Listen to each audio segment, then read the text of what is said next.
Friday at Pizza Flicks.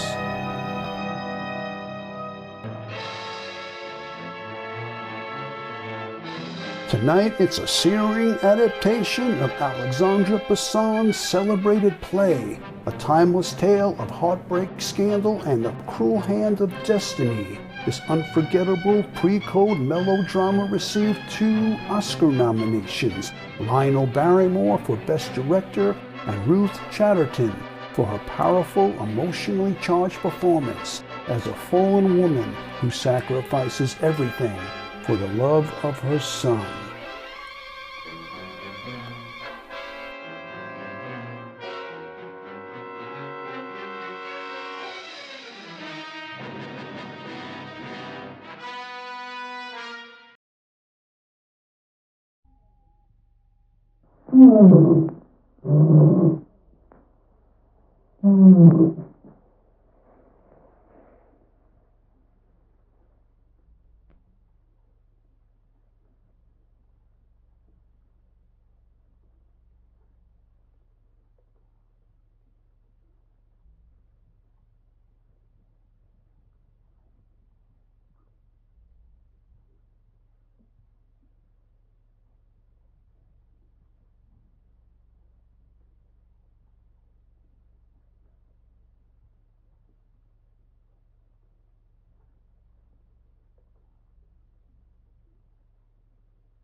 Well? The doctor will not say. Not worse. No, monsieur. Thanks to good God, no worse. Ah. Oh, I couldn't lose him now, Rose. I couldn't. He will live, monsieur. I have made 3 novenas to our good mother. He will live. He must. He must. There'd be no use going on without him. For 4 years, he's been everything. All there is. Yes, I know. I know, monsieur. Would monsieur mind if I told him something? Eh? No, anything. I saw Madame last night. You saw her? Where? She passed the house. Not once, but twice, and she looked in. Oh, monsieur, if you could have seen. I don't want to talk about her. But monsieur said I might say anything. It is her mother's heart which bids her to come to us now. Something tells her that her boy is... He's not her boy. In the eyes of the courts, no, monsieur. In the eyes of God... Please. How many times must I remind you? Never mention that woman to me. Pardon me, monsieur.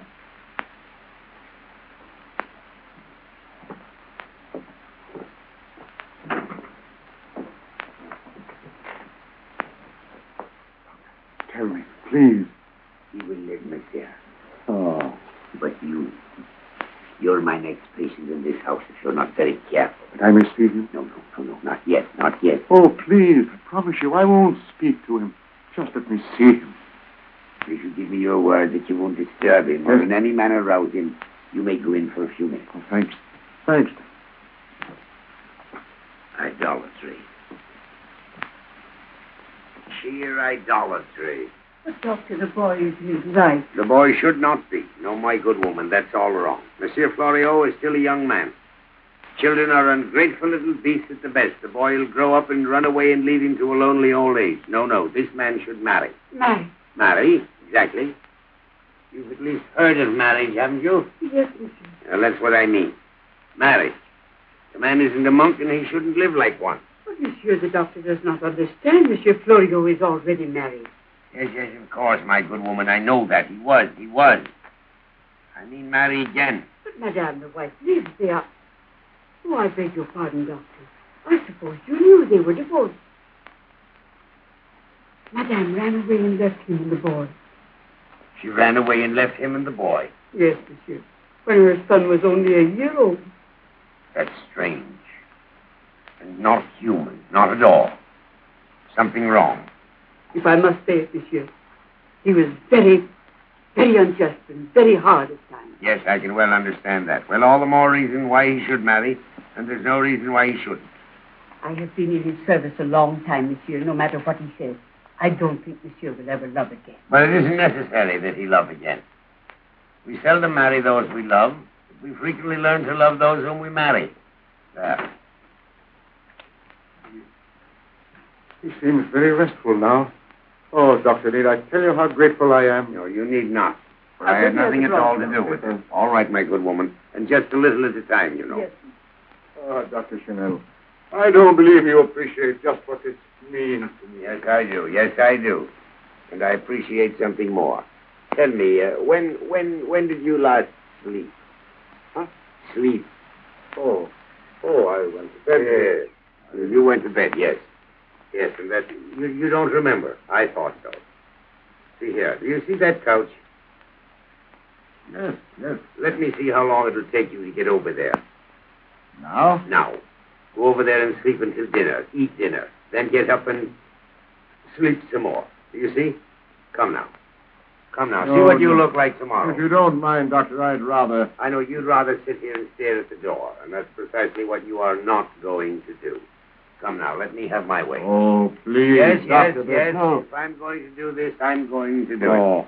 Now, please. Please, sit down there and do as I tell you. And very soon, I shall discuss something else with you, something of equal importance. Yes, now lie down there, will you? And tell me something. How old are you? I'm 37, Doctor. You are, eh? Well, if it's any comfort to you, you look 50. But you won't. You won't this time next week. And you think in a few days he'll be well enough so I can take him away and go, say, to Italy or Switzerland or... That is a matter that we shall also discuss later. Just now, you go to sleep. I'll pull those blinds down. Thank you, Doctor. Thank you.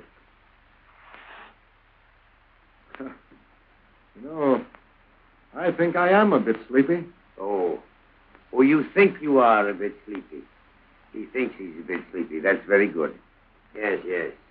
He thinks he is a bit sleepy. That's very good. That's very good, yes.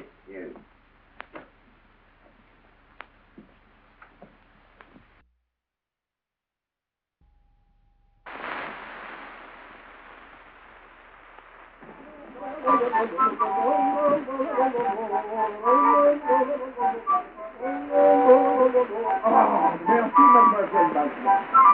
Oh, c'est charmant. Je suis bien content de danser avec vous. Je danserai bien toute la nuit comme ça. Toute la nuit. Vous n'avez pas le temps? Où voulez-vous aller? Oh, je vois. Tiens, je peux vous donner votre famille. Attendez, mademoiselle, attendez. Voilà. Voilà. Tenez, voilà. Mais attendez, avant de partir. Oh, petit lapin, qu'est-ce que tu fais, toi? Tu t'avais mal? Pourquoi t'as un petit peur? Douglas, you mustn't disturb the lady. Oh, he's not disturbing me, nurse, a bit. As a matter of fact, I've been watching him play about all afternoon. Oh, you have? The children all like it in the park. There's such a lot to amuse them. You're soft, aren't you? I am that, madam. I thought so. Sit down, nurse. Tell me, Do you come here often? Every day, madam. I wonder if you've ever seen a little boy playing about here. He comes here, too. His name is Raymond. Raymond Florian. He'd be with a middle-aged woman. Rose.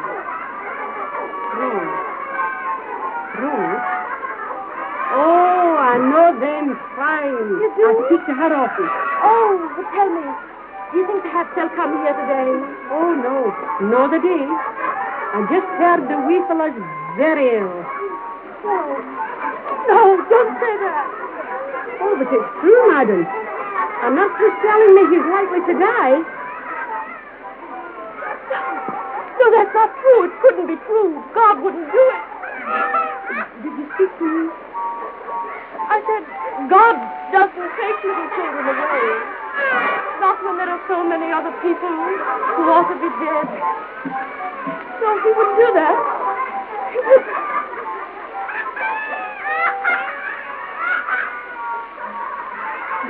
Douglas, where is that boy?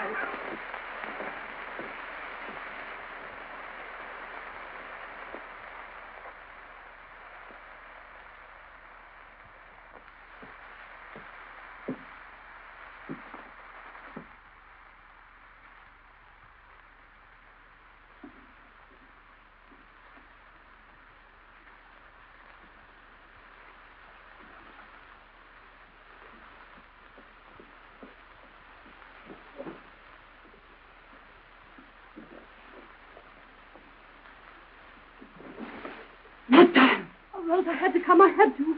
I've just heard he's ill, isn't he? He was very near death, madame, but he is better today. Oh, I knew it. I knew God would never punish me by taking him away from me. Rose, look at me. And one woman to another, will you let me see him? Madame knows I can't do that. No matter what my own feelings may be like, Madame must know that Monsieur Fario would be furious. He needn't know. You don't have to tell him. But he's at home. He's in his study sleeping. Oh, don't ask it of me, Madame. I know how much you wish to see your boy, but... Rose, listen. I'll never ask you anything again as long as I live. Oh, Rose, I didn't come here for sympathy. No. I never would have dared come to this house, but I heard he was ill. Oh, it's such a little thing to ask. No matter what Monsieur Florio thinks of me, I am the child's mother. And even if I haven't been a very good mother, don't you think I suffer more than those who have nothing to regret? Oh, Madame, don't speak to me like that.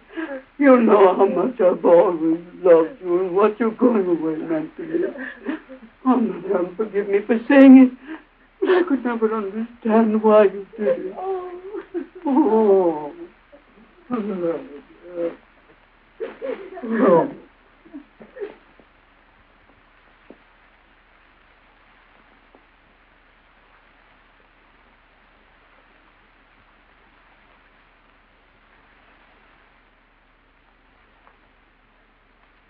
Madame must go very softly.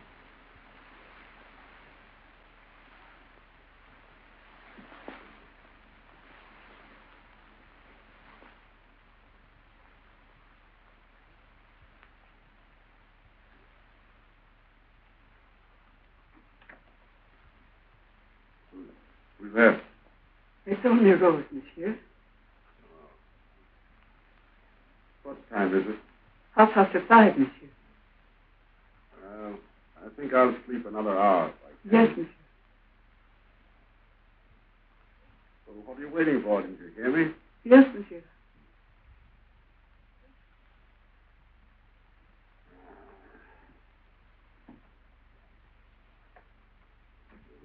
Nerves as bad as mine.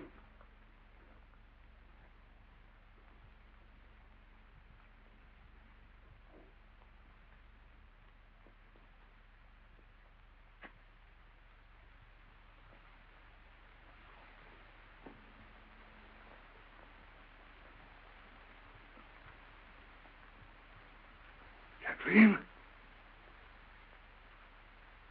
Well, speak.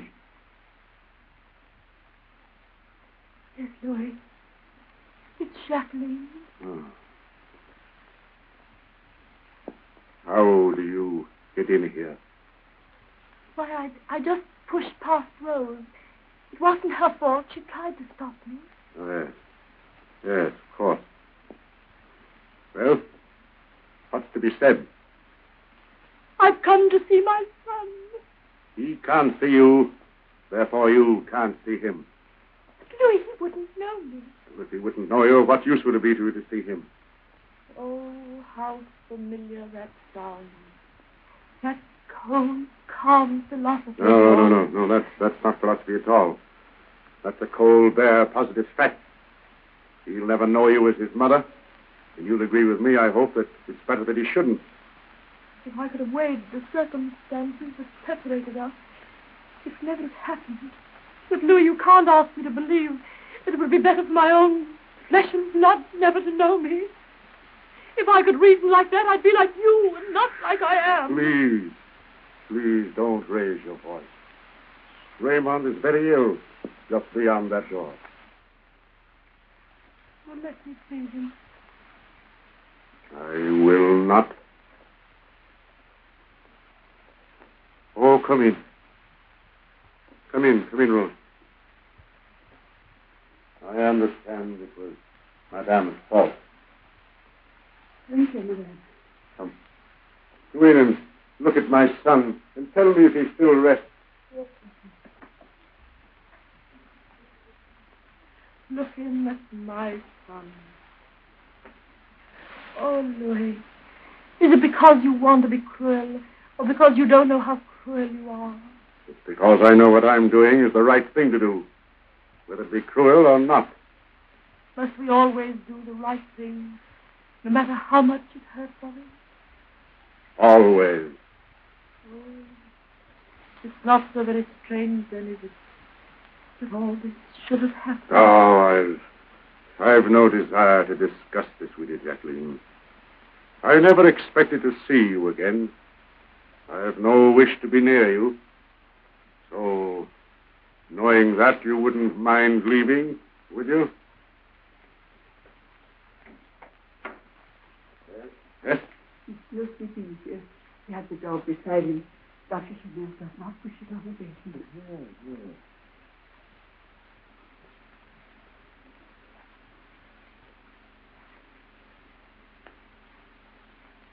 It won't hurt him if I just touch it, will it? Oh, see here. That's not fair. There's no need trying to make me out something that I'm not. And I'm not entirely devoid of feeling. Oh, Louis, then be very human. Well, be very generous and let me see him. If you do, I'll go away happier than I've ever been in my life. You left me to seek your happiness. Left me for another man. And you're still seeking that happiness?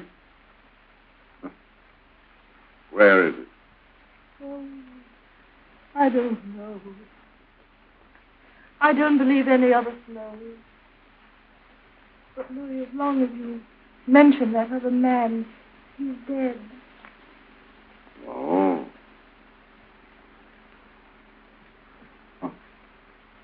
I see.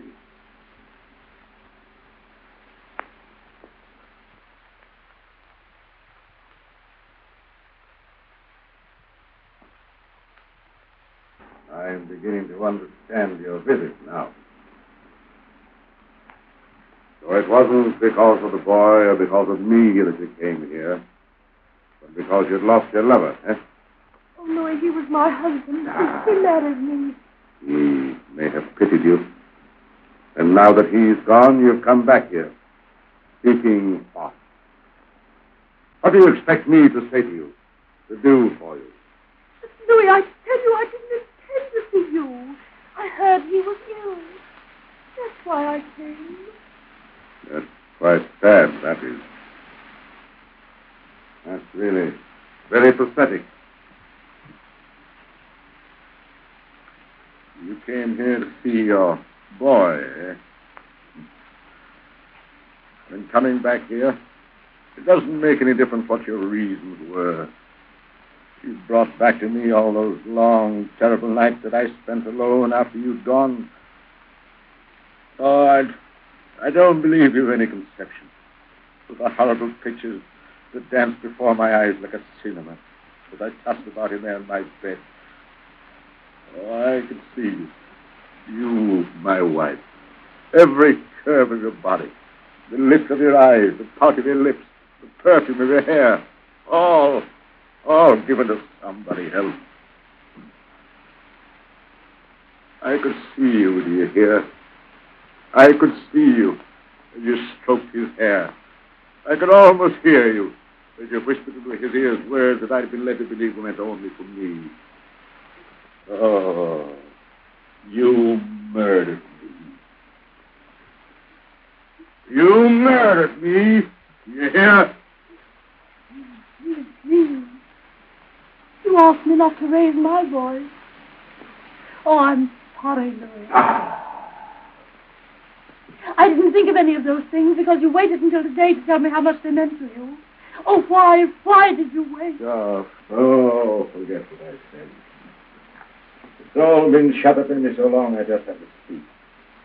But you won't mind leaving now, will you?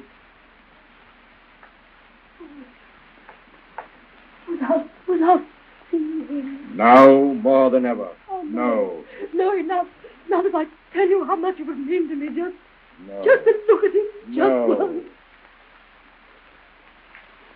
Oh, Louis, you told me how you felt when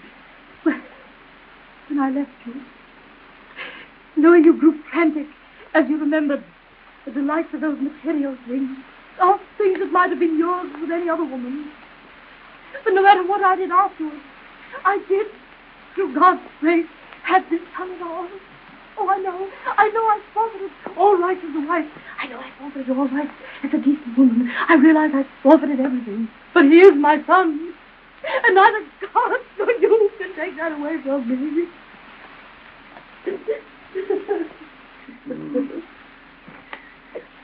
That's all very plausible, Jacqueline. But my memory's too good to be swayed by any such heroics. Is it heroic to tell the truth?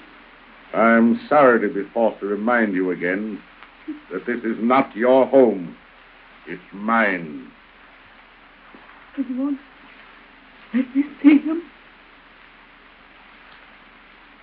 No. Very well, Louis. Very well. But remember this, that in denying me this simple request, you're being more brutal and severe than I deserve. I loved you, Louis. Oh, yes, I did. Oh, I know it's hard for your sort of man to realize that a woman could do what I've done and still go on loving you as I've never loved anything else in the world. You doubt that love. And you doubt my love for that boy in there.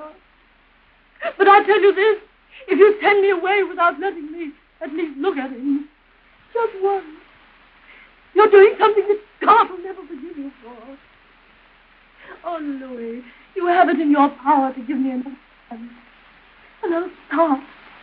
You could throw me a rope, Louis, and save me from sinking. And you won't do it.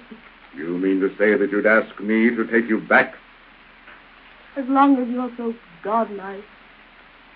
I'm only asking what the suffering souls in purgatory ask. I'll never forget what you did. But he doesn't know that, Louis. Why, he doesn't even know me. He thinks you're dead. You told him that. What else was left for me to do? Very well, Louis.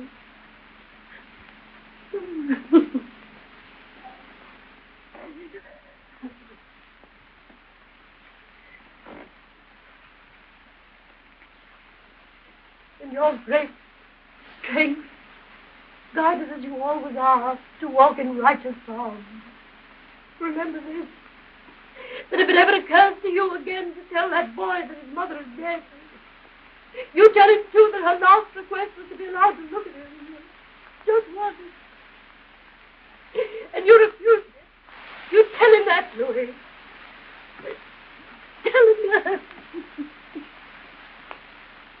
And if there's one drop of blood in his veins that is mine, he'll tell you, was I gone? Let me out of here! Let me out! For God's sake, let me out of here! Rose, watch over him. Look after him. Love him. Give him 1,000 times for me, but don't ever let him know.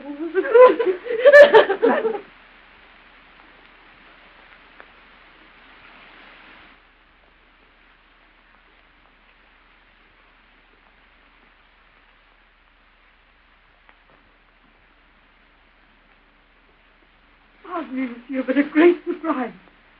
A great surprise? Yes. Yes, you didn't burn the waffle. Oh, no. A visitor, monsieur. Visitor? Really? Who is it? Thank you, Rose. Ah, my friend, my dear old friend. No, this is indeed a surprise. Yes. Sit down. Thank you. Where? We'll have some coffee. No, I did already. Huh? Where in the name of heaven did you drop from? Where am I from? Yes. America. America? North or south? North, from the great New York. You've been in New York? Believe me, yes. How did you like it? It's the cat whiskers. What? You wouldn't understand. But tell me, how's everything with you? Where's the sweet wife and the boy? Or was it a girl? No, it was a boy, no. He's been very ill lately. Oh, I'm sorry.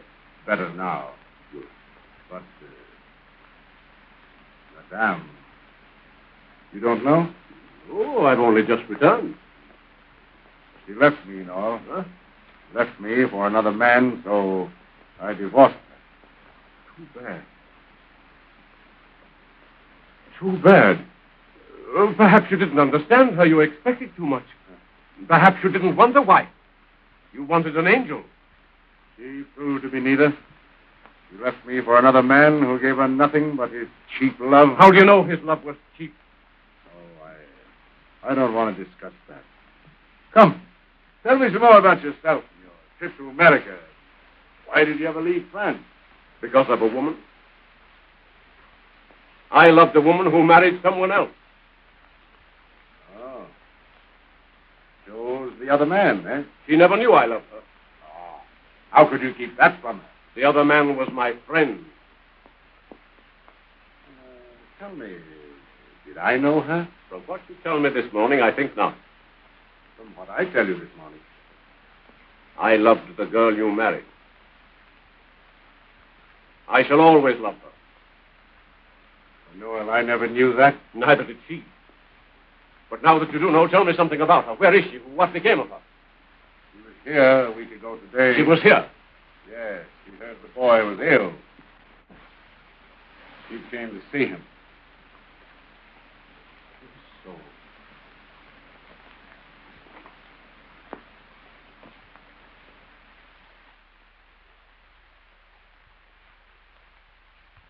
Well, after she'd seen him, she went where? She left an address. You didn't see him? He didn't see him. No. I sent her away. You didn't allow her to see her boy? She's not fit. Who says so? I say so. And who are you to assume such a Christ-like attitude? Noel. I don't want to quarrel with you. No, but you'll listen to what I have to say to you. I loved this woman, too. Because I thought you a better man, I got out, ran away. Now that I return after 5 years, expecting to find her, to find you both happy, I find her gone and you cold and cruel. She betrayed me, I tell you. I knew Jacqueline. She was a sweet, tender dove of a woman who needed affection. I know you too, Florian. The moment you'd won her, you crawled into that cold, hard shell of reserve you occasionally find. And now I tell you, when a woman as sweet and pure as Jacqueline was when she came to you, turns to another man for something she cannot find at home, that sin must be charged to the man, not the woman.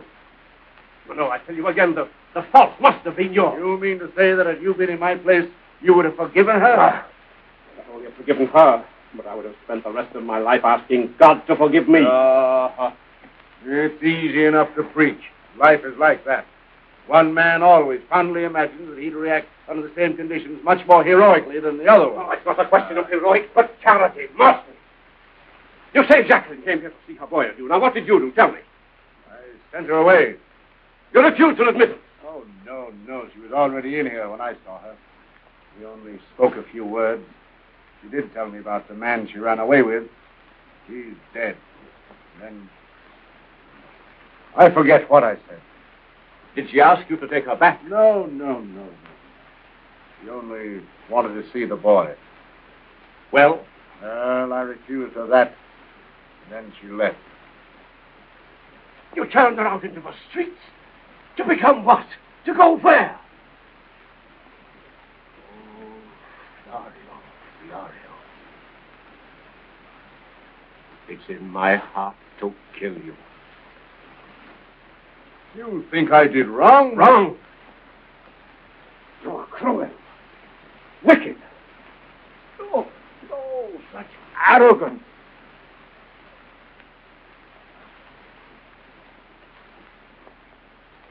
Now, come look at me, old friend. It may not be too late. You love her still, you do. Yes, you. I know you do. Now, come on, we'll find her. If it's the last thing we do, we'll find her. She's your wife, Florio. The mother of your boy. Come on, we'll find her. Now, what do you say?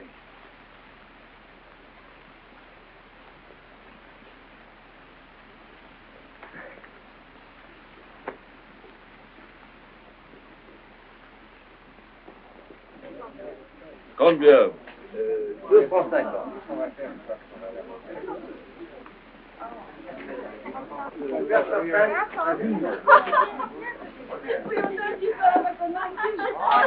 Many times. There, here in this place. May I take Madame's order?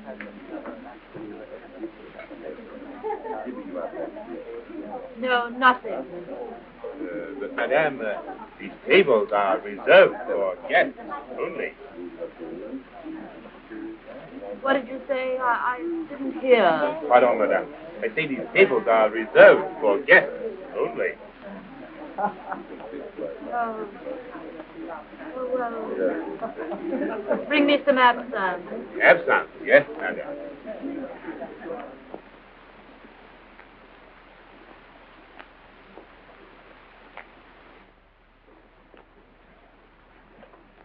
I've told you twice, young man, you mustn't look at me like that.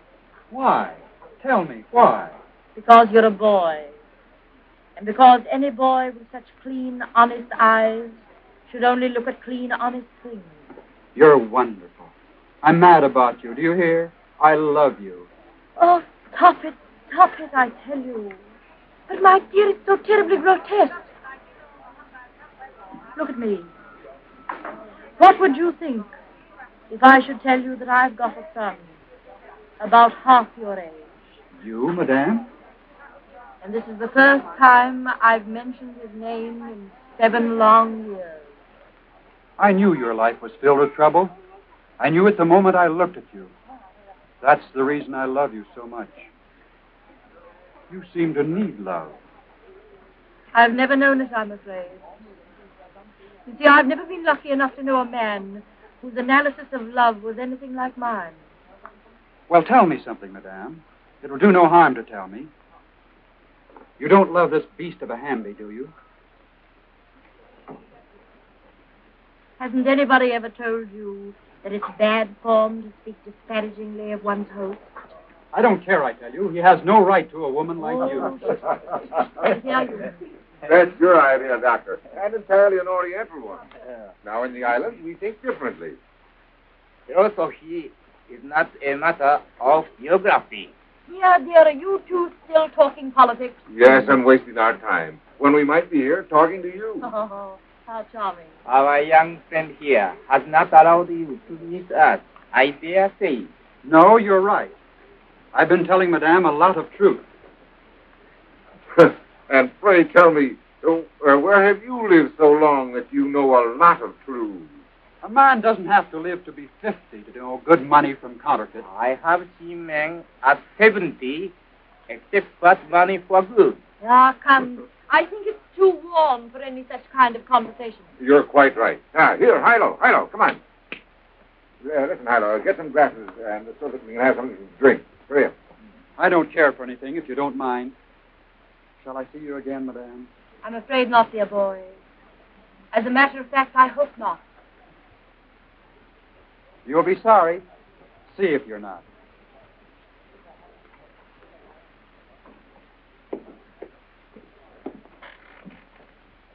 What's this all about? Was the little beast offensive? Why, he's only a boy, Colonel. He's just a little boy. And one must always forgive little boys anything. Little boys playing with matches have started many a fire. I'm just beginning to see things.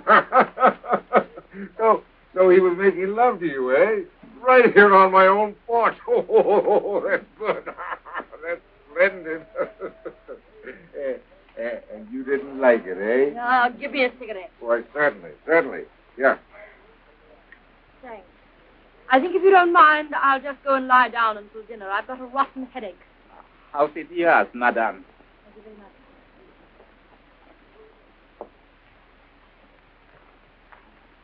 Very interesting woman with very interesting past.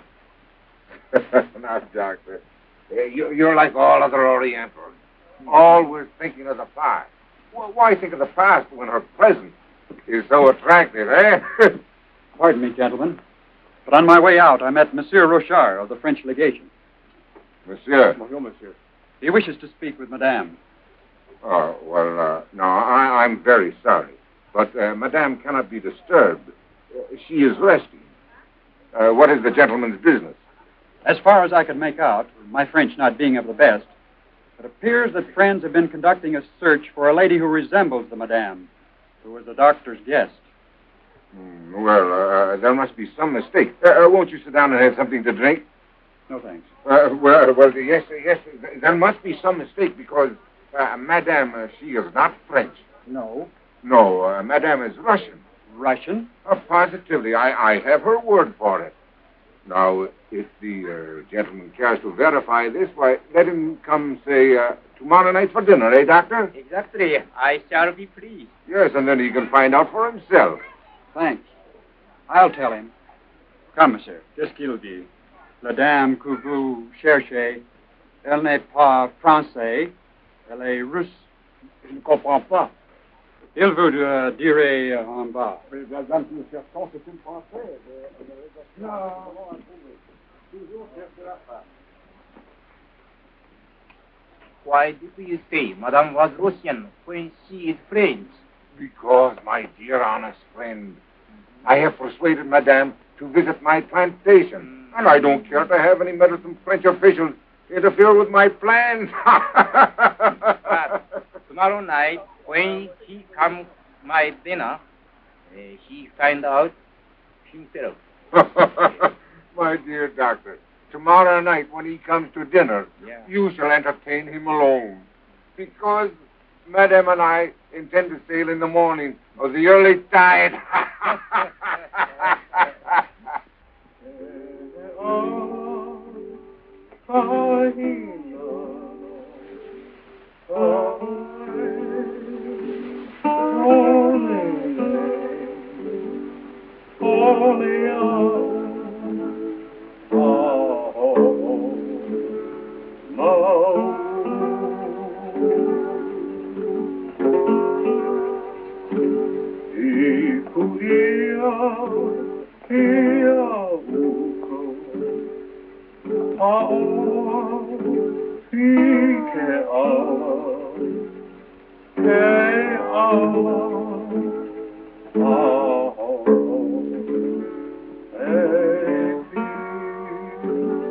That's beautiful.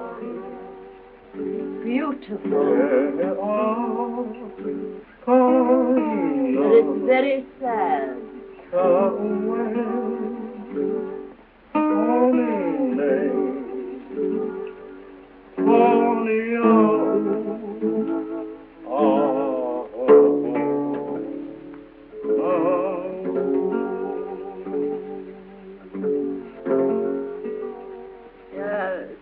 Sangula. What does that mean? Lady, have little baby. Man come, take baby away. Lady, feel very sad. Oh, shut up! Get out of here! You and your sad music, get out of here! Go on now. No. Come here. Come here. Oh, come here, Sangula. I wouldn't hurt you. Come here.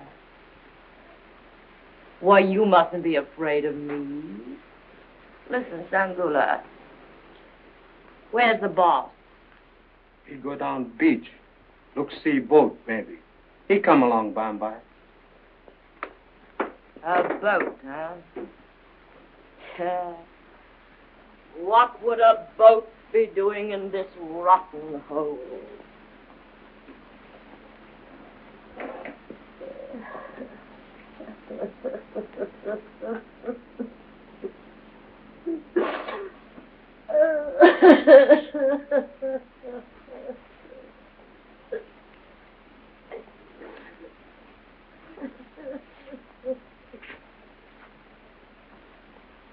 There you are.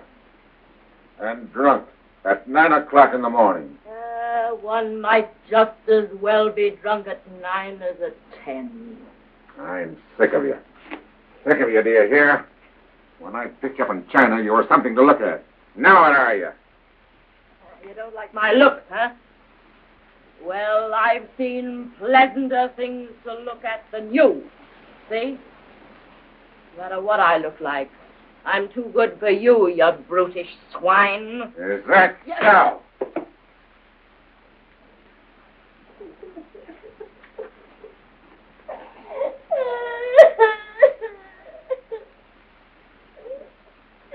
You wait, you pig. You just wait. I've got a boy somewhere. He'll soon be big enough to whip you, you rotten swine.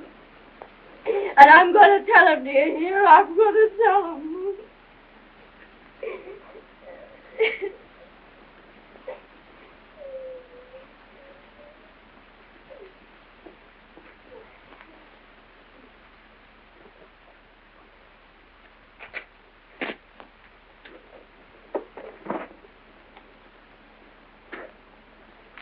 Good.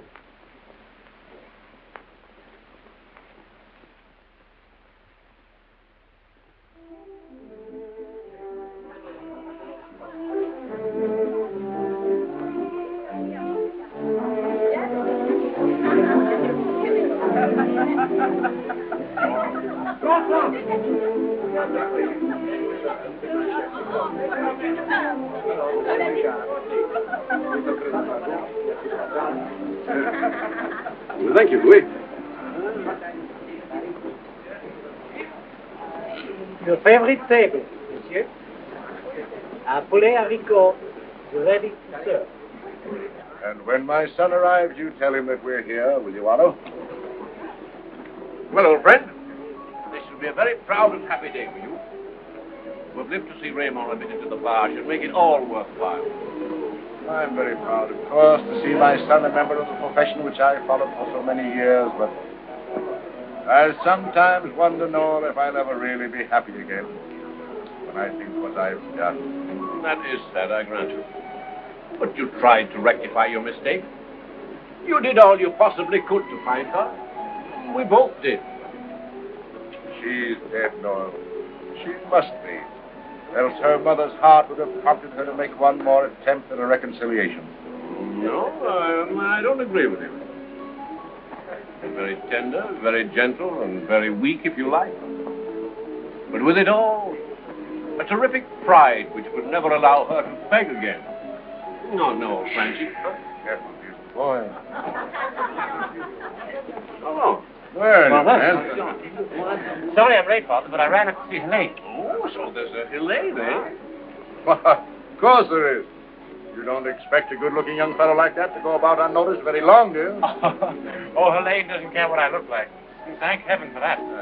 Well, she's just proud of me because Well, because I'm an attorney at last. But if you're as good a one as your father here, she'll have cause to be very proud. Yes, I suppose. I'll bet Mother was proud of you, wasn't she, Mother? Your father's so infernally proud, he's as nervous as a cat. Here's the wine. Tell me, Father, how long do you think it'll be before I have a client? Well, before I plead my first case. That's rather a difficult question to answer, my son. I think I waited about a year after I was admitted. A year? Oh, that'd be terrible. No. I must do something before that. Well, that's the whole joy of being an attorney. To be able to stand up in open court and battle. Well, not for money, but over someone's life, perhaps. I tell you, I can hardly wait. You wait till you've lost 2 or 3 cases, my boy. You won't find it so attractive. Hey, Louis? I haven't thought very much about what kind of an attorney he'd make. If he grows up to be a man and marries some good woman and learns to treat her with leniency and kindness, I'll be satisfied. That shouldn't be very difficult to be kind and lenient to one's own wife. No, look here. This wine is getting flat. Come on, I'll give you a toast. To our dear France, whose people are still allowed to drink what they wish. Why not? Why not? Why not?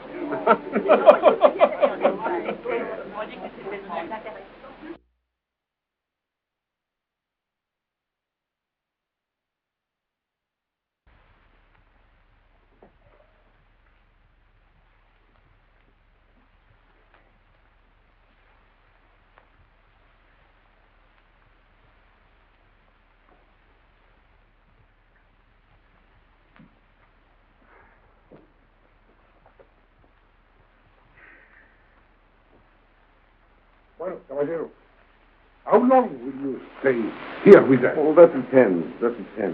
What sort of town is it? Oh, it's marvelous. Buenos Aires, la ciudad más linda del mundo. It's the most beautiful city in the world. That's right. What are you looking for, caballero? No, pierda este cuidado. No tiene nada. Pulgas, nada. No.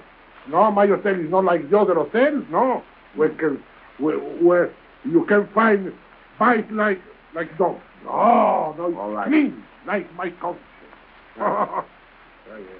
But tell me, caballero, how long do you stay here? Oh, I don't know. We'll see how business is. Oh, because Buenos Aires is a very beautiful city, you know. Yes. Oh, yes, it's like Paris. Ah. Like Paris, absolutely. Oh, yes. That's great. And you can find in Buenos Aires something interesting. Yes? Oh, yes. For instance, tonight, after dinner, if you want, if you like, but I don't know, I can give you, do you like, Right. Tonight? Of course. Yes. Yes, certainly. Splendid, yes. Just enough. What's that? I don't know. Open the door. I've been sending you people for a half hour. Oh, what do you want? What I want that you can pay me. You've been living in my best room for a fortnight. And then you say you got no money. Well, I'll get it for you. I hope. You hope?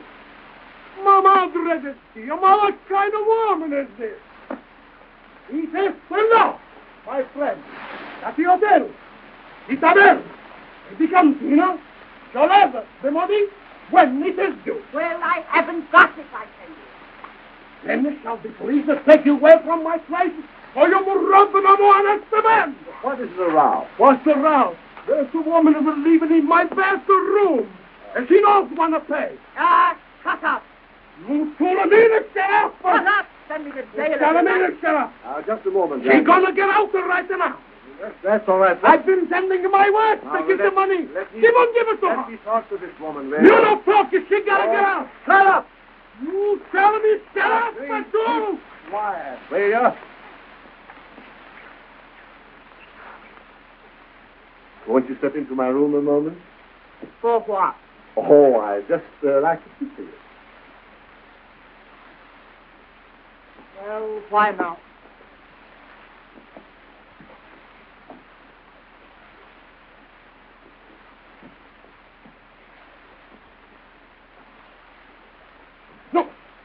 estate quieto, hijo mío. Que vas a arruinar todo de esta manera, hombre, ¿no lo comprendes?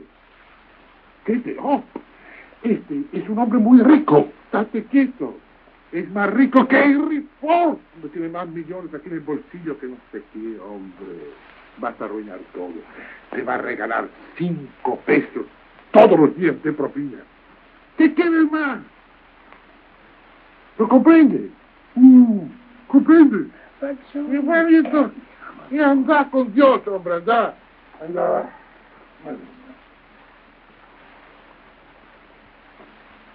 Well, then what? You're a French woman, hmm? I was a French lady. Oh, I'm sure of it. Sit down.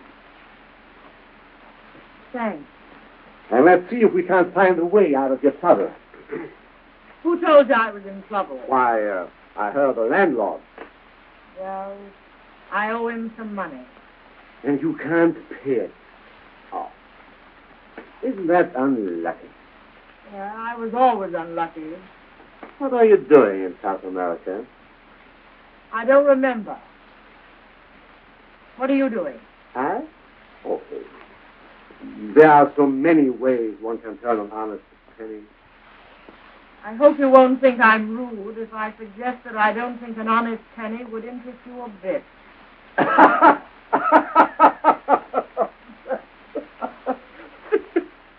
That's great. See, I tell you, you are clever. You are clever. You are devilishly clever, you know. That's why I'm where I am today, because I'm so clever. Never mind. Don't fool yourself. That really was a good one. You are clever. Yeah. Have a drink. Thanks.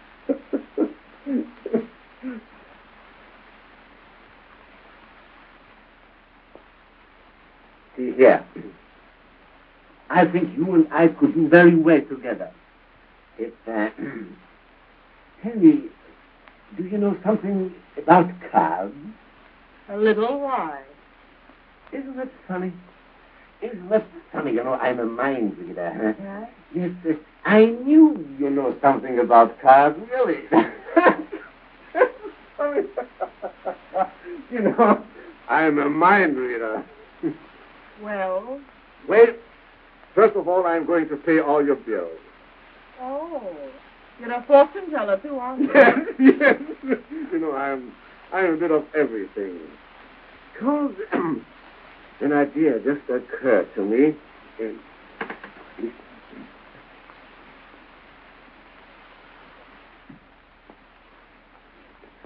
If we were to throw our interests together, well, who knows? You're not a Frenchman, are you? By the grace of heaven, I am an Alsatian. The preface wasn't necessary. You're an Alsatian. Yes. Then what? Come on, finish your drink. I have plenty of more in my bag. It's good stuff, isn't it?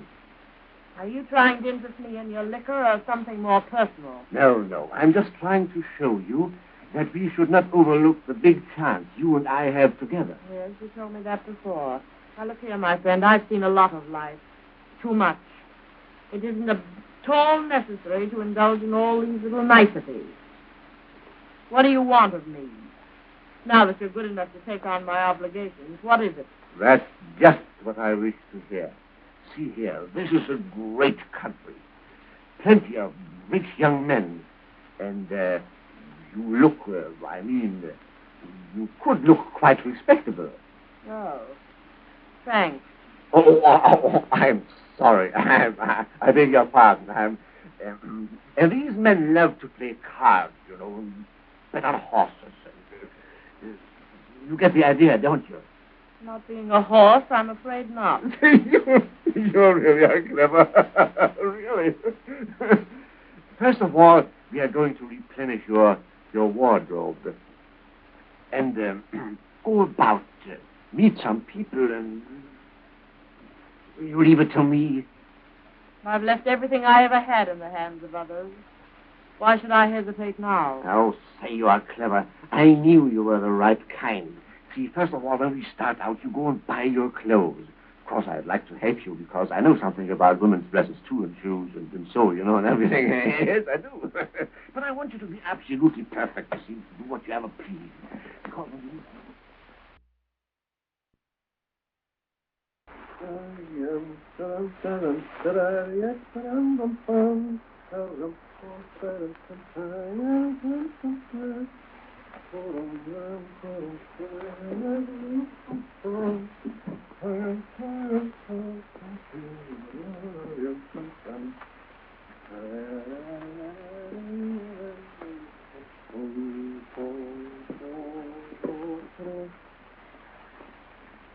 Hey. Here. Listen, come on, get out of your trance. What's this here? That? Oh, that. Oh, I bought that a long time ago. A very long time ago in China. In China, huh? So, you've been about her. Oh, I've been lots of places. Hey! Yeah. Don't put that on my handkerchief. Oh, no. Now you're home in your dear old France. I suppose your people won't care whether you're here or not. I haven't got any people. Oh, that's all right, old girl. I don't blame you for denying them. When one has a peasant ancestry, one doesn't boast of it. Who's got a peasant ancestry? I'm a lady, I tell you. I was a lady. Oh, yes, I know. But that's only because you wish to appear superior before me. You're a liar. I tell you, I'm too good for you and your kind. Hard shot.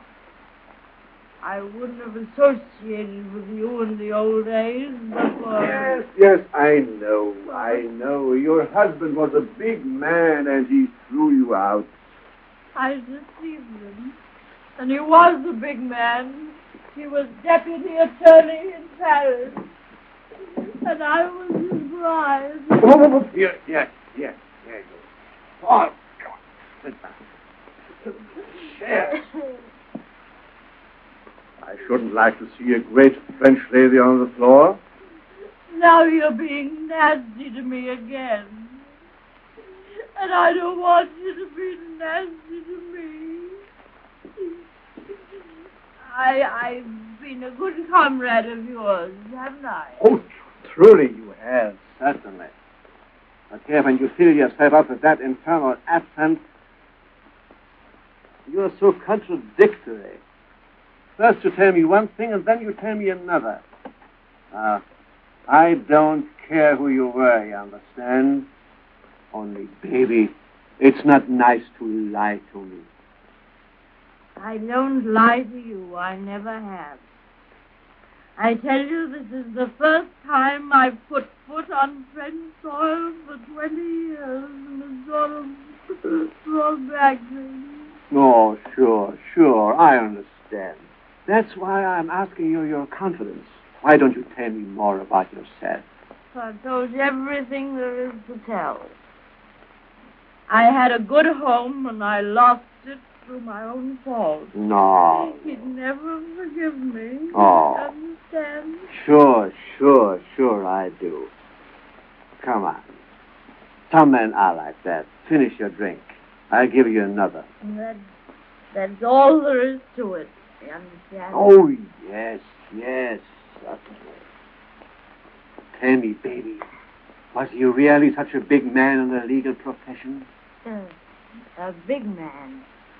Why, he could have been anything he wanted, and so could I, if I'd done right. Oh, you come, don't blame yourself. The man was very likely one of those cold, proud fellows who couldn't stand the disgrace of having an unfaithful wife. Yes, that's it. That's it exactly. But it's all over now anyhow, so what difference does it make? Oh, here, listen. It only makes that difference. That if he'd find out you're alive, he might do something, you understand, to put you out of the country. Oh, he'll never know that I'm alive. He'll never get a chance to see me as I am. No, no, no. Louis Florio will never see me like this. What was the name?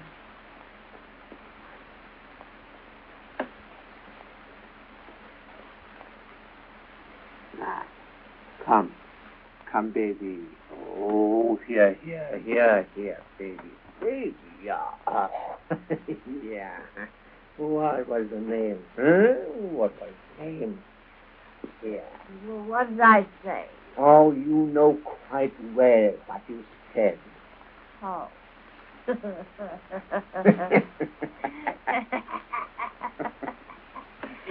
Well, can you imagine that? I said the first name that came into my head.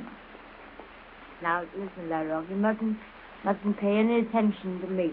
Because when I get plenty to drink, I like to talk. But I don't know what I'm saying when I talk. It's ridiculous, isn't it? That's all right, old girl. There's no harm in telling me who you are. But I haven't told you who I am. I don't know what I'm saying. Listen, Larrock. You get me another drink, you see? And then I'll tell you the truth. Sure, old girl. Yeah. But I don't want you to have too much. No. My friends will be here, and I want them to see you right. Oh. Who are they, did you say? Two good old comrades of mine who helped me when I was in trouble. I left France rather suddenly myself the last time. Yes, you told me that before. Well, now, Larrock, I'll tell you everything. I always told you that I had a child. Well, I did that, you see, because I always wanted a child. And I used to play, when I was a little girl with dolls, that I had a son. It sort of helped me. My name is, or was, Chandor. My husband's name is Chandor. Yes, exactly. Yes, that's it exactly. Well, now I've told you the truth, haven't I? You see, he was an attorney. Of course, wasn't a very good attorney, you understand. That's just some more of my make-believe. Yes, I always liked to pretend that I was married to a big man. Now we've got it straight. Haven't we, Larrock? Yes, now we got it straight. Yes. Come, dearie. Come. You are tired, Yeah. You want to lie down. You need a rest. Yes, Come, I'll right. help you. Perhaps I will. Well, Larrock, I'm glad we had this little talk. There's no use in our going on telling each other lies any longer. No. Oh. There. No. Why? There. Why? I'm as common as you are, Larrock. And I hope it won't hurt your feelings any if I say that heaven knows that's common enough. Where's my bottle? Here. Get me my bottle. Stand up there. Yes. There. That's right. Here's your bottle. Now we've got the truth, haven't we, Larrock? Yes, sure. And I promise that I won't tell you any more wild dreams. That's all right. Sure. That's... Yes, we just birds of a feather, aren't we, old boy? Sure. Come on, go to Yes, lie birds down. of a feather. Yes. So. That's the idea. That's the idea. Yes,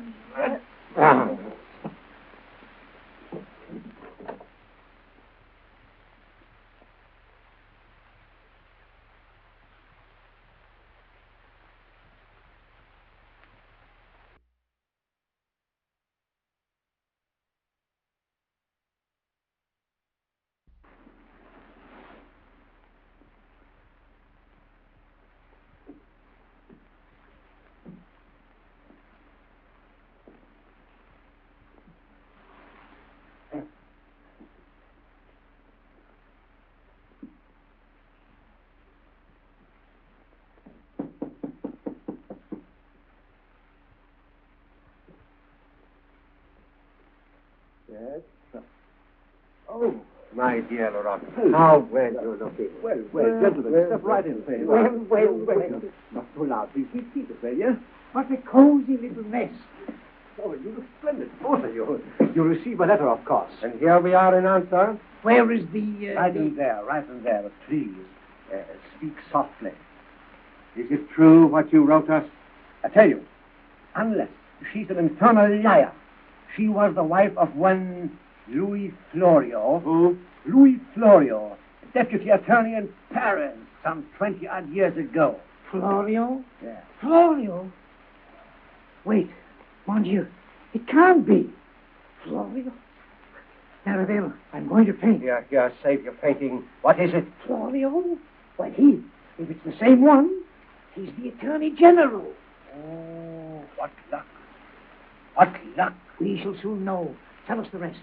Well, he turned her out, leaving his son. Better and better. And also left in his hands 500,000 francs, which she brought him upon their marriage. 500,000. Ah, the woman's lying. That won't be hard to find out. Take it easy now.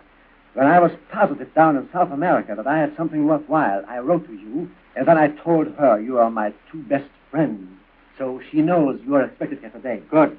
When do we meet her? Right away. I bring her in right this moment. But easy now, understand?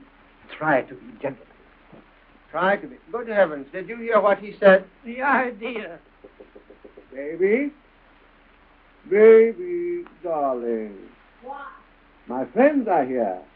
Very well, presently. Ah, she has a very soft tone. A true lady's voice.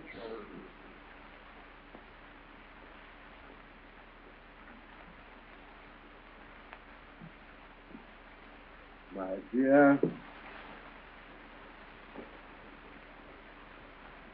These are my two good old friends, Monsieur Merivale and Périssard.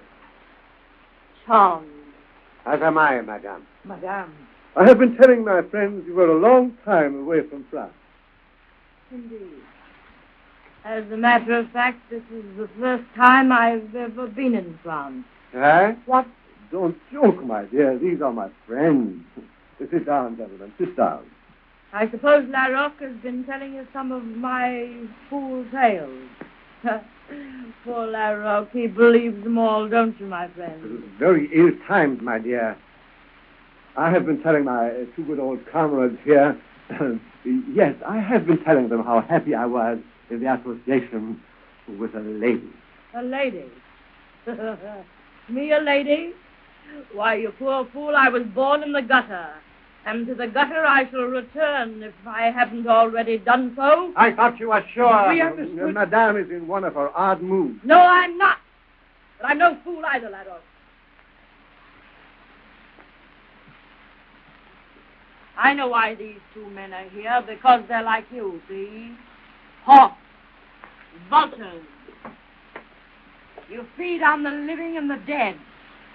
La Roque, I suppose you've been fool enough to tell them what I told you and what you were silly enough to believe.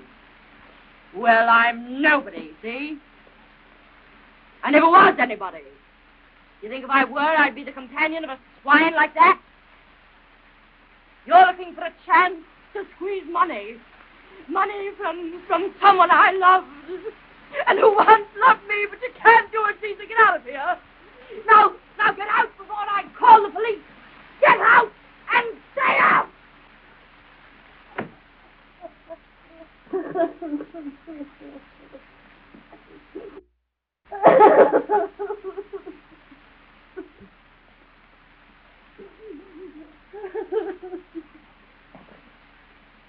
Come here.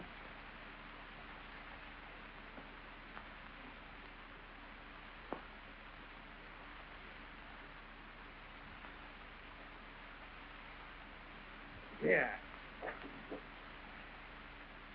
You'll spoil my plans, will you? Well, I know what I know, and I'm going. Where? Find your husband and your son and tell them. Wait. He is Attorney General in Paris, and he'll pay. Wait. Oh, you wouldn't do it in a nice way, baby. So we got to be a little nasty about it. La Roque, Don't you leave me! Hold it!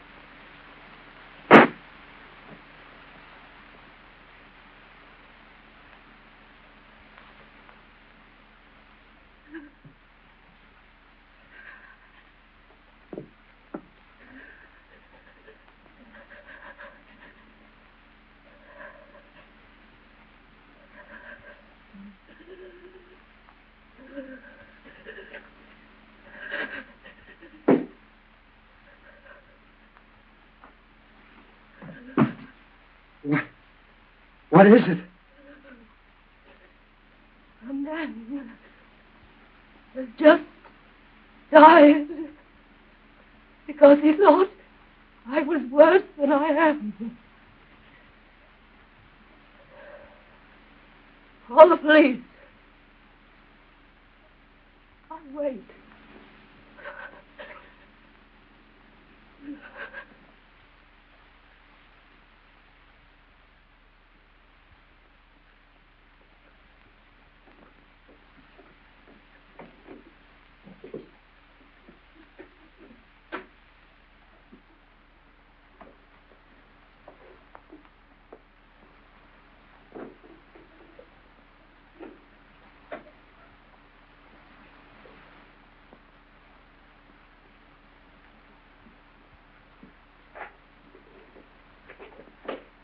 Be seated, monsieur.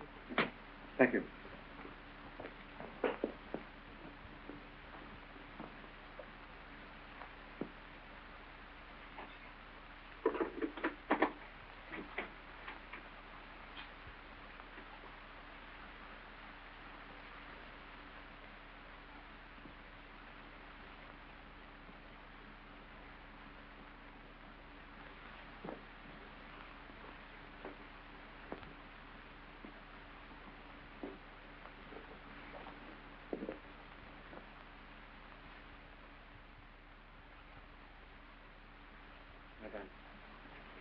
Under the laws of France, when a citizen has no money to provide counsel, the court appoints one.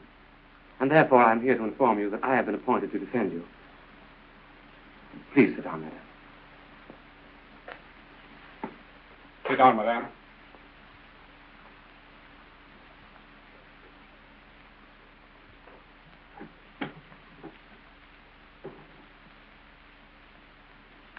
I don't need a lawyer. Pardon me, madame, you do. You must. I know best what I need. You've killed a man in cold blood. Well, surely there are circumstances. I killed him. That's all there is to it. Won't you please listen to me? Of course, well, as a matter of fact, this is my first case. And I would like so much to do well by you. And by myself. You see, I'm selfish. You're too young to understand my position. My life has become such a hopeless tangle that prison, death, anything is better than the life I've been living. Well, I infer from your mention of the past that your life at one time was... But won't you please tell me something about this case? The man, Larocque. I've looked up his record. He was a villainous fellow. I'm sure you had good reason for killing him. Oh, please, please, take me back. Hey, madame, Take me madame. back. I have nothing to say to this young man. But remember, we have but a week to prepare your defense. When you've lived as long as I have, you'll know this. But when a woman finds herself where I am today, she doesn't care much about that word defense. Please take me back to my cell. No. My cell. Let her go.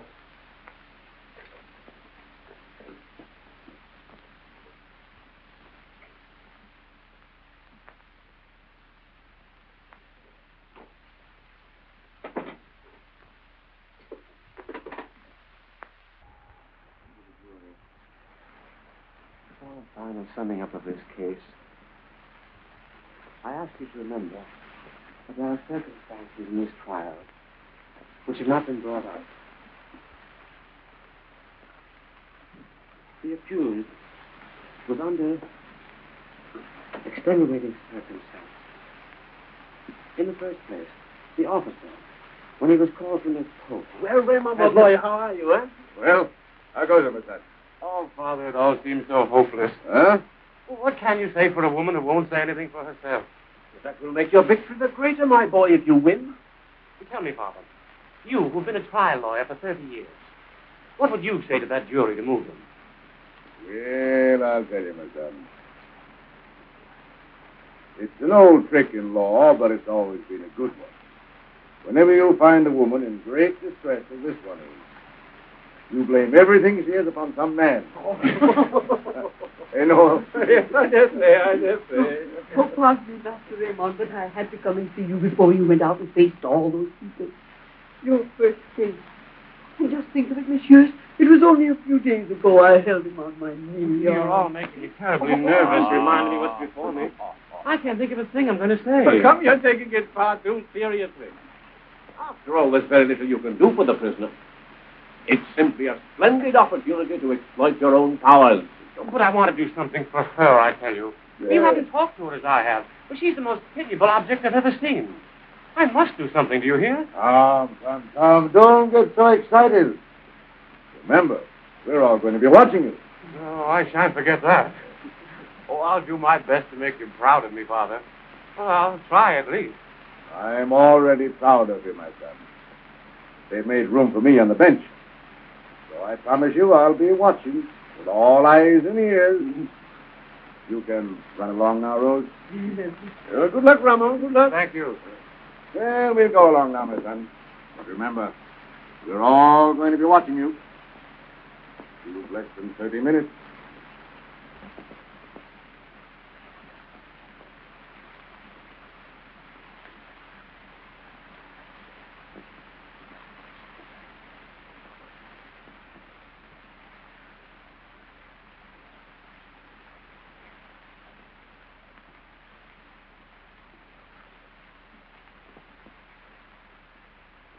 The first information of the affair was given me by Raymond, the concierge, who ran out to my post and told me a man had been killed.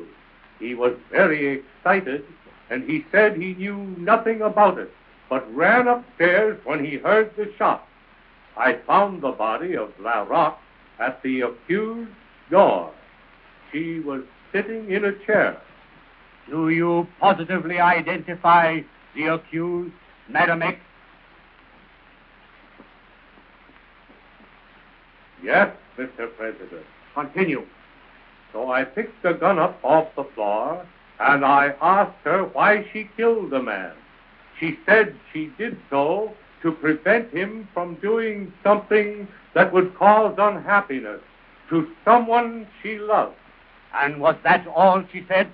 Yes, Mr. President. I then took her in charge.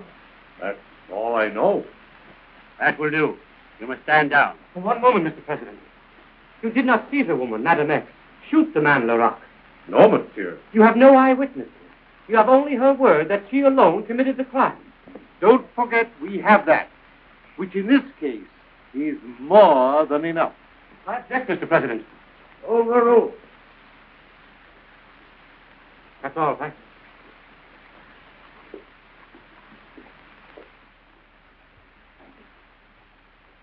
Madame X, you have heard the testimony against you, and upon each occasion I have given you the chance to speak, but you have refused.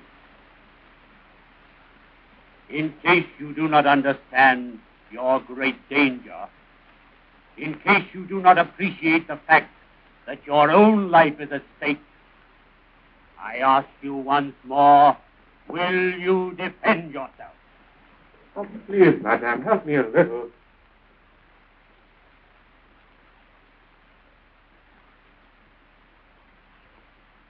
Very well, Madame. You have been duly warned. To see you, Mr. President. Oh, we've been expecting you, Monsieur Flores.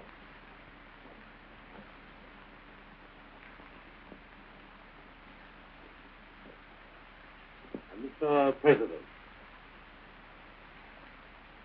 Gentlemen of the jury, never in my long career as a prosecutor has a case been brought before me which required so little consideration. Here she is, a murderess, without the grace to say, I killed him, but I'm sorry. Why she killed him is beside the issue. By her own confession, she took his life. And the law of God and man says, thou shalt not kill. Now what is there left for me to say? Except this. Sympathy, maudlin sentiment, has no place in the summing up of this crime. And you must not allow yourselves to be swayed by any such appeal should it be made to you. Your duty is clear. A life has been taken. I demand hers in return. And now these are never very pleasant tasks for me. You... No! Get away! Wait, for God's sake! Shut up! Stop! What is it you are trying to say?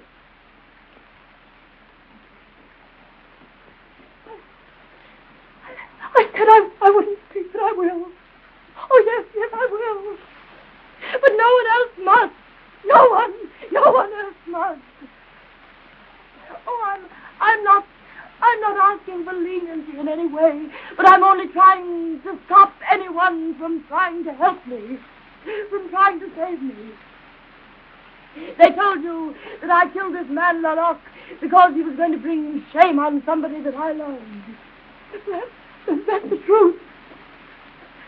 That someone is a boy, a son of mine, somewhere in this world. Larocque found out that once upon a time, such a long time ago, I was a decent wife and mother. He found out that my husband turned me into the street because I was unfaithful. Oh, I was. Oh, yes, I was. But he turned me out without even giving me a chance to say goodbye to my baby. My baby. He was just a little boy, 4 years old. So I went into the streets, and I lived in the streets. How I lived, nobody knows, nobody cares. I exiled myself in strange countries, among strange people. That boy thinks I'm dead. Oh, I want him to think it. And somewhere in this world he lives, still thinking it. But Larocque found out all this. He was going to my husband and to that boy and to tell them not only that I'm alive, but to tell them the kind of things that I've become. So I killed him. I killed him to keep that boy, who's flesh of my flesh and blood of my blood, from knowing what I was, what I am. Oh, Mr. President, I beg of you, please, do what you like with me. Take my life. The sooner the better. But oh, please, do it at once. I can't. Oh, I can't stand anymore.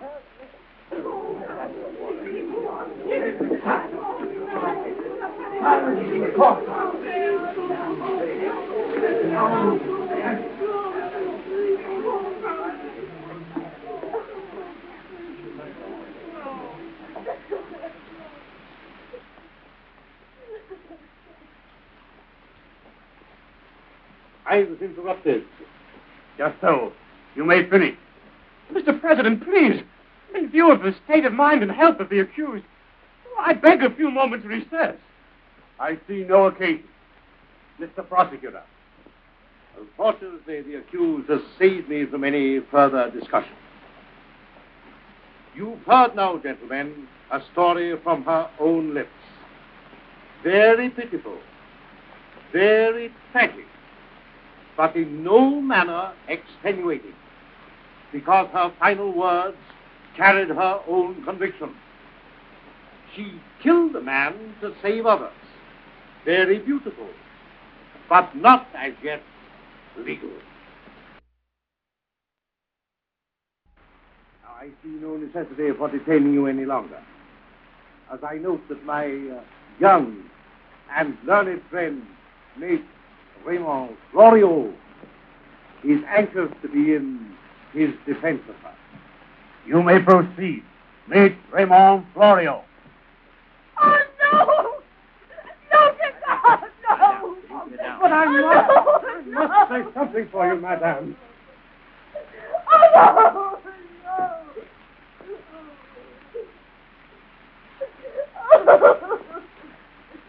Mr. President. Gentlemen of the jury. As you may all know, this is my first case. And I wrote and studied many things, which I thought I might say, which would help you to understand the case of this poor woman. She has forestalled me. She has just laid before you such a story of heroism and courage as France has rarely seen. Here she is, willing to go to her death, that others might never feel the shame which they should. Yes, gentlemen, this poor creature's sacrifice is a foolish one. This man, this husband of whom she speaks, should not be protected. From what she has just told us, he should be here on trial and not she. For he is without heart, without soul. Picture, if you can, this woman, a creature of refinement, a lady of luxury, and a mother. Can you see her pleading, begging for one more chance? One more chance to live decently for the sake of this boy whom she loves so much. And look then at the man. The man, mind you, who is so good, so pure himself, he wouldn't give a fellow creature one more chance. Who is this man? Where does he come from? And by what Christ-like appointment does he live? Oh, it is too bad we cannot make her speak. It is a great pity she will not tell us his name. For it would be well for all men and women of France that we know the name of this paragon who lives amongst us. And the boy of whom she speaks. I'm little more than a boy myself. But I tell you all here today, the young man who would not pick this poor creature up and take her to his heart and call her mother, in preference to touching the hand of the man who calls himself his father, is no man and has no right to a mother. Oh, I can't stand it. I can't stand it. Please, let him stop. Oh, let him stop. Now, even now she asks that nothing be done for her. Oh, gentlemen, you must believe, you must feel what I do. This is the first time I ever asked my fellow man to help me save a life which is not yours nor mine to take. Put yourselves in her place, gentlemen. All those years an exile, an outcast, running away from a past, that her boy might have a future. Suffering the humiliations of conscience, giving all she had, not even her body. That the boy who did not know her might never know her. The won't you please, as men, but not as jurors, as men, give to her just one little part of what she's taken from me. There's something within my heart here today tells me we are crucifying this woman without understanding her. I beg you, gentlemen, believe with me. For in all God's honesty, I tell you, I could not defend her if something within me didn't demand it. You cannot. You cannot, as men who hope to look your sons and daughters in the face again. You cannot convict this woman. You cannot deny her mercy. Her mercy is something she has never known.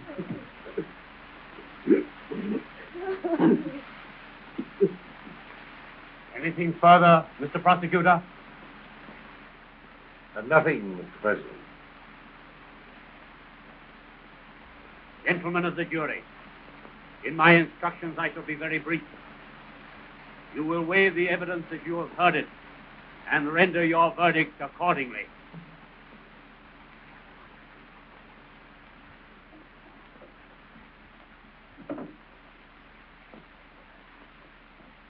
Madame. I'll be with you in a moment, madam.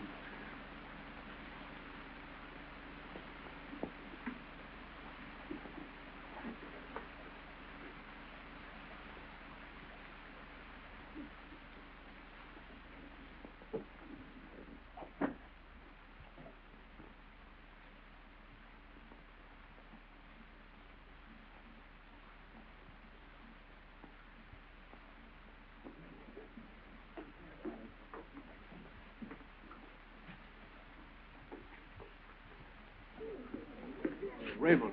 No, I never felt so sorry for anybody in my life.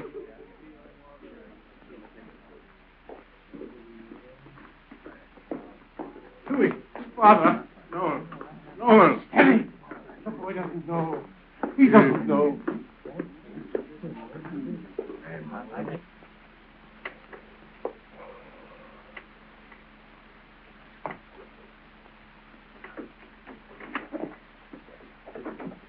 Oh, monsieur.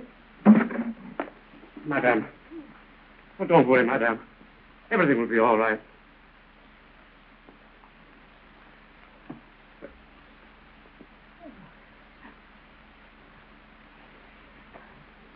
Madame.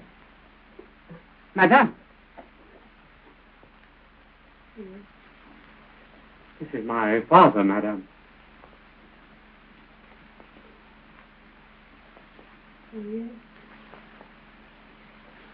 I hope he'll always be worthy of you. And this is our friend. Oh, I'm sure he is. Oh, I feel certain the jury will be lenient with you, madame. Oh, I don't care about that. I don't care about anything now that I know that it's you.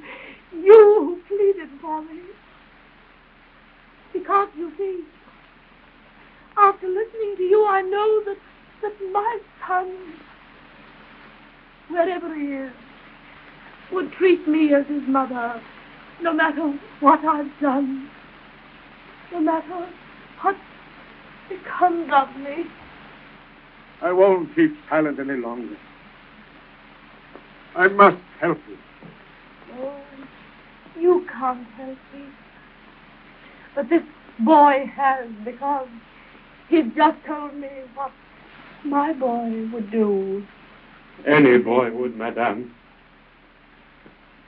Now I think I'll just go and rest a little while those gentlemen are deciding what they're going to do with me.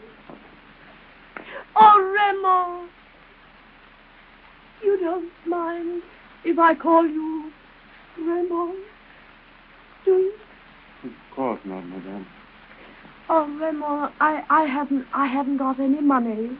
I haven't got anything to pay you with for what you've done for me. But I can give you a mother's kiss.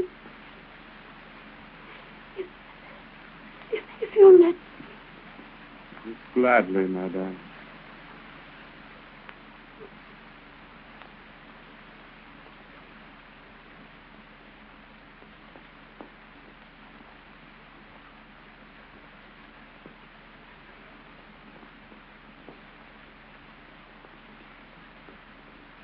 Madame. Oh, I'm all right. I'm all right.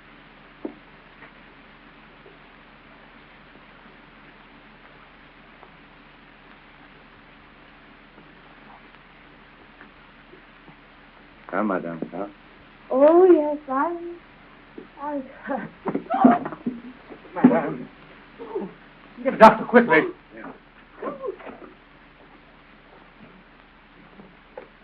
Doctor in here? Oh, doctor, please. Come with me quickly, will you?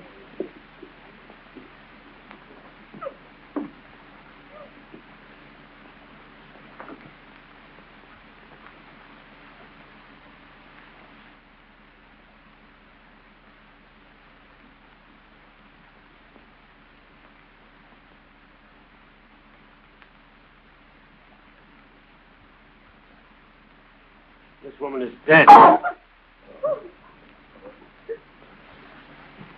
Silence, Louis. Silence.